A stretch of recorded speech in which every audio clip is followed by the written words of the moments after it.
जो आहे तो महत्त्वाचा असतो. यामध्ये विशेष करून शेतीविषयक जे आहेत त्या शेतीमध्ये अनेक गोष्टी त्यांनी मांडलेल्या आहेत. त्यामध्ये शेतीची प्रगती होऊन तो धंदा जास्त फलद्रूप व्हावा आणि याच्यासाठी त्यांनी लँड मार्गेज बँका असं म्हटलेलं आहे, भूविकास बँक, उत्पादन शेतकरी वर्गाच्या सहकारी पतपेढ्या व खरेदी विक्री करणारी मंडळे म्हणजे मार्केटिंग सोसायटीज याची निर्मिती झाली पाहिजे, याची स्थापना झाली पाहिजे, हे त्यांनी मांडलेलं आहे.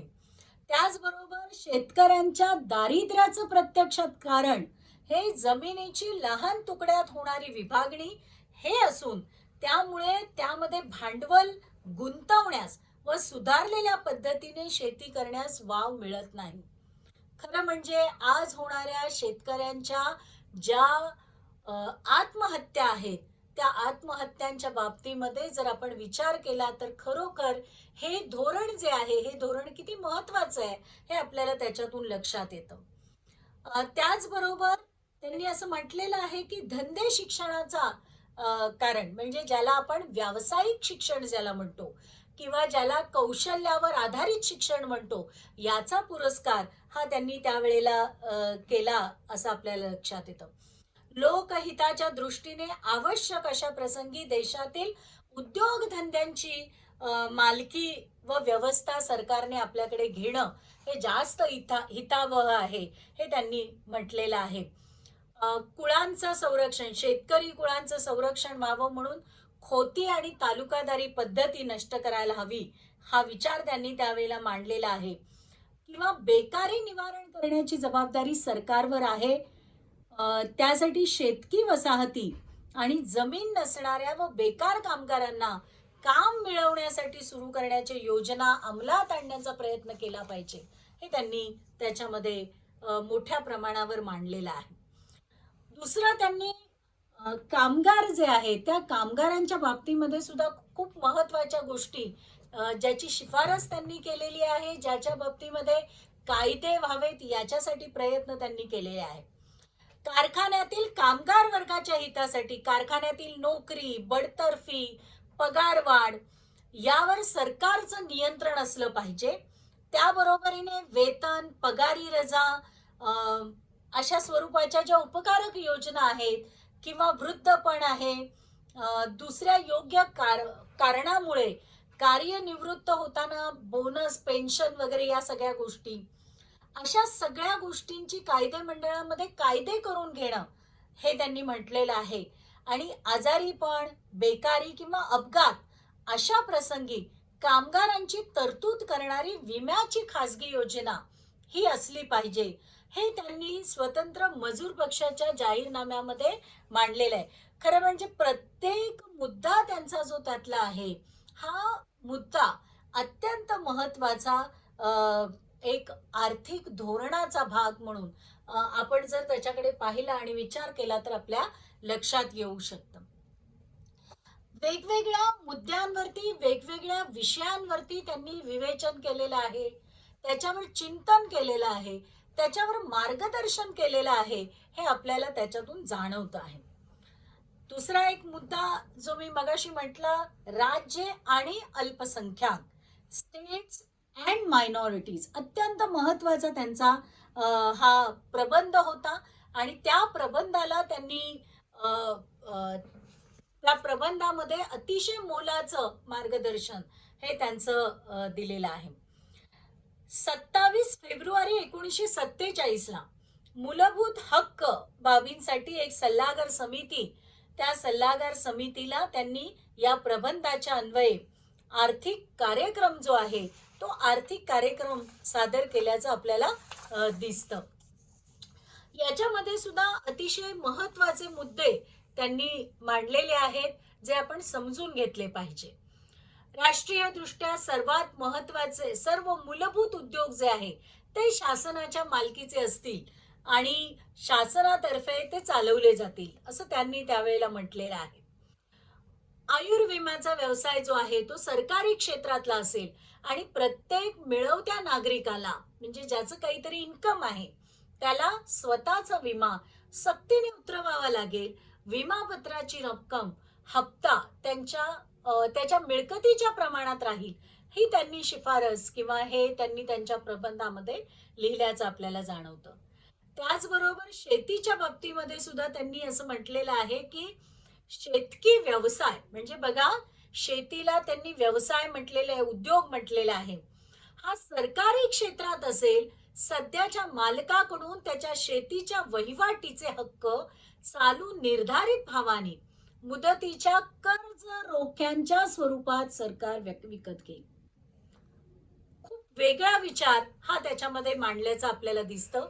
कर्ज रोख्यातील पैसा प्रत्यक्ष रोख स्वरूपात कसा आणि केव्हा द्यायचा ते शासन ठरवील आणि अशा तऱ्हेने सरकारकडे आलेल्या शेतीचं एकत्रीकरण करून योग्य आकाराचे भूखंड तयार केले जातील व ते त्या खेड्यातील कुटुंबांच्या गटांना खालील अटींवर कुळे म्हणून दिले जातील.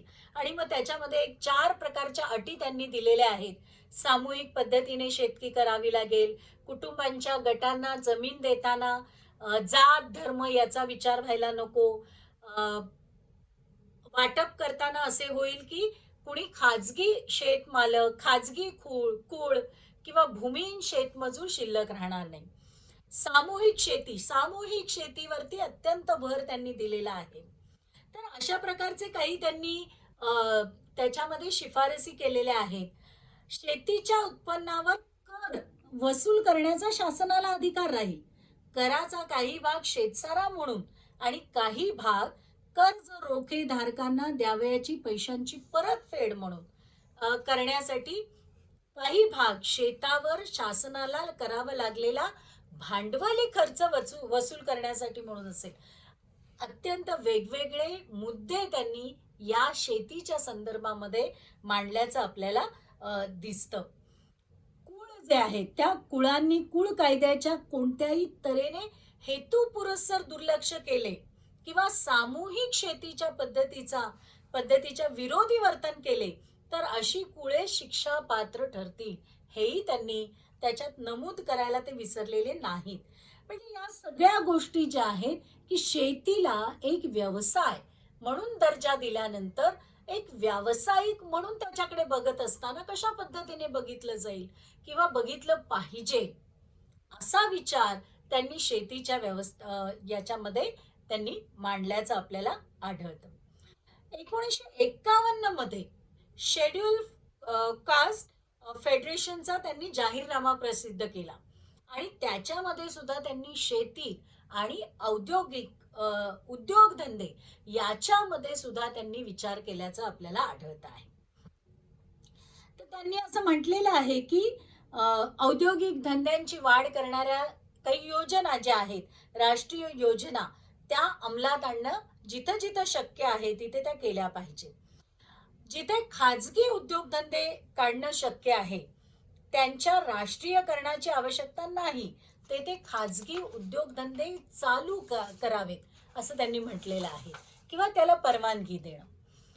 त्याचबरोबर त्यांनी असं म्हटलेलं आहे की देशातील लोकांच्या अंतिम दारिद्र्याचा विचार करता अधिक उत्पादन ही एक प्राथमिक व अत्यंत आवश्यक बाब समजली गेली पाहिजे. उत्पादन वाढ करताना कामगारांचं अकल्याण व नुकसान न होईल याची काटेकोर दक्षता घेण्यात यावी. म्हणजे एकीकडे उत्पादन वाढलं पाहिजे, कारखाने वाढले पाहिजेत, औद्योगिकरण वाढलं पाहिजे, याच्या बाबतीत ते ज्या वेळेला म्हणतात त्याचबरोबर कामगारांचे हक्क हे सुद्धा सुरक्षित राहिले पाहिजे. त्यांनाही त्यांच्या कामाचा मोबदला तर मिळालाच पाहिजे आणि त्याचबरोबर तिथे असणारी जी सुरक्षितता आहे ती सुरक्षितता सर्व प्रकारची, सामाजिक सुरक्षितता असेल, आर्थिक सुरक्षितता असेल, हे सुद्धा त्यावेळेला त्यांना मिळालं पाहिजे, हे सुद्धा ते त्याच्यामध्ये नमूद करतात. त्याचबरोबर अधिक उत्पादनाच्या योजना शेतकीच्या पुनरुज्जीवनाचा समावेश नसेल तर त्या योजना निष्फळ ठरतील. शेतीचं उत्पादन वाढवण्यासाठी सुद्धा काही योजना त्यांनी स्वीकाराव्यात असं म्हटलेलं आहे, ते सुद्धा त्यांनी म्हटलंय. आता याच्यामध्ये शेतीच्या बाबतीमध्ये म्हणजे मला त्यांचे जे विचार हे जरी त्यांनी स्वातंत्र्यपूर्व काळामधले किंवा त्या काळामध्ये त्यांनी मांडलेले असले तरी सुद्धा आज जरी आपण विचार करत असू, आजची परिस्थिती, आजचा संदर्भ, आजच्या संदर्भामध्ये सुद्धा ज्या वेळेला आपण या शेतीच्या बाबतीमध्ये विचार करतो, त्यावेळेला हे सगळे त्यांनी मांडलेले जे विचार आहेत ते तंतोतंत लागू पडतात. आपण नीट विचार केला तर आपल्याला आजही लक्षात येतं, आज ज्या वेळेला शेतकऱ्यांचा प्रश्न इतका आज ऐरणीवर आलेला आहे आणि आज आपण शेतकऱ्याकडे एक ज्याला म्हणू की दयेने बघतो आहोत. तोच शेतकरी म्हणजे एकीकडे आपण त्याला अन्नदाता म्हणून इतक्या मोठ्या उंचीवर एका स्थानावर नेऊन ठेवतो. पण एकीकडे आज तो भिके कंगाल झालेला आहे असं आपण म्हणतो आहोत. तर याचं कारणच हे आहे की शेतीचं जे नियोजन आहे, त्या नियोजनाकडे फारसं लक्ष दिलेलं नाही. आणि ते जर नियोजन, त्याच्या पद्धती याच्यावरती जर का भर दिला, त्याच्यावरती विचार केला, तर त्यातून काही मार्ग नक्की सुटू शकतो. तर त्यांनी जे असं म्हटलेलं आहे की सगळ्यात महत्त्वाचा विचार जो मांडलेला आहे, तो म्हणजे शेतीचं यांत्रिकीकरण झालं पाहिजे, असं त्यांनी म्हटलेलं आहे. कारण जोपर्यंत पारंपरिक पद्धतीने शेती जोपर्यंत चालू राहील, तोपर्यंत त्याच्यामध्ये काहीही भरभराट होणार नाही, असं त्यांनी स्पष्ट म्हटलेलं आहे. त्यामुळे आमूलाग्र बदल हा शेतीच्या जी पद्धती आहे, त्या पद्धतीमध्ये झाला पाहिजे. आणि मग त्याच्यासाठी यांत्रिकीकरण हा त्यांनी अत्यंत महत्त्वाचा विचार जो आहे तो मांडलेला आहे. यांत्रिक उपकरणांनी शेती यशस्वी करण्यासाठी लहान लहान जमिनीच्या तुकड्यांनी भागणार नाही, तर लहान तुकड्यांचा समावेश मोठ्या जमिनीच्या तुकड्यात झाला पाहिजे, असं त्यांचं मत आहे. लहान लहान तुकड्यांमध्ये जोपर्यंत आपण ती शेती करत राहू, त्यातून जे उत्पन्न किंवा ज्या प्रकारचा मोबदला शेतकऱ्याला मिळाला पाहिजे तो मिळणार नाही. आणि त्यामुळे अधिक पीक मिळवण्यासाठी पुरेसं खत आणि कसदार बियाणाचा साठा असला पाहिजे. सरकारने यंत्रसामुग्री ती भाड्याने पुरवावी व ते भाडे जमीन साऱ्याबरोबर वसूल करावे, अशी त्यांनी शिफारस केल्याचं आपल्याला आढळतं. शेतकऱ्यांच्या स्वाधीन असलेले, त्यांच्याकडे असलेले लहान लहान तुकडे आहेत, तेव्हा सांघिक अगर सहकारी पद्धतीने ते शेती करावी असं त्यांनी म्हटलेलं आहे. त्याचबरोबर त्यांनी वनीकरण जे आहे, शेतीच्या भोवतालचा जो परिसर आहे त्याच्यामध्ये वनीकरणावरती जोर द्यावा, असंही त्यांनी त्याच्यामध्ये म्हटलेलं आहे. याचं कारण काय आहे, तर आपल्याकडची शेती जी आहे ती पावसावर अवलंबून आहे. कारण आपल्याकडे नैसर्गिक पद्धतीने शेती जी आहे ती अधिक केली जाते. त्यामुळे पावसावर अवलंबून असणारी शेती असल्यामुळे पाऊस जे आहे, ज्या भागामध्ये पाऊस चांगला आहे त्या भागामध्ये अर्थातच शेतकरी जो आहे तो खुश आहे, आणि ज्या भागामध्ये पावसाचं प्रमाण कमी आहे तिथे अर्थातच कायम शेतकऱ्याला आणि तिथे दुष्काळाला तोंड द्यावंच लागतं आहे. हे वस्तुस्थिती आहे, हे काही नव्याने सांगण्याची गरज नाही. पण त्याच्यावरचा उपाय म्हणजे जिथे ती शेती आहे त्या शेतीच्या आसपास वनीकरण जे आहे ते वनीकरण जास्ती प्रमाणामध्ये वाढवलं पाहिजे. आणि तो प्रदेश जो आहे हा तो ज्याच्यामध्ये पर्जन्य क्षमता वाढेल या दृष्टीने प्रयत्न केला पाहिजे, हे त्यांनी प्रामुख्याने मांडलेलं आहे.